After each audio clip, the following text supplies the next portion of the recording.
Depuis longtemps, les inégalités hommes-femmes existent dans certaines civilisations plus que dans d'autres.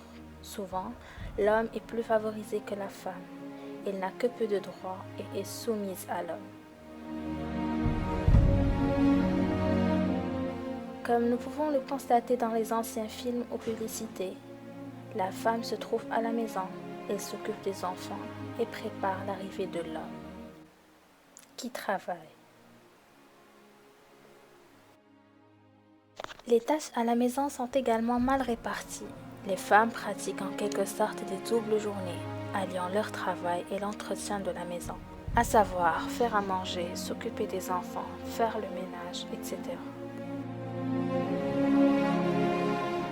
Cela peut paraître fou au XXIe siècle, mais l'inégalité homme-femme dans le monde du travail est bel et bien d'actualité. Les femmes touchent en moyenne 20% de moins que les hommes. Principale explication de cette différence, la femme doit souvent stopper sa carrière pour élever un enfant. Lui continue de gravir l'échelle sociale. Cet arrêt brutal est d'ailleurs plus souvent subi que voulu par la femme. Nous avons donc pu constater que ces inégalités ne viennent pas seules, que ce soit à la maison, dans l'entreprise ou au sein d'activités collectives. Voici un scénario qui illustre ce fléau dans le monde professionnel.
Cette égalité homme-femme est loin d'être acquise. Malgré les avancées incontestables de ces dernières années, des progrès cruciaux restent à accomplir, notamment en matière de salaire, de statut, de conditions de travail, de partage de tâches, etc.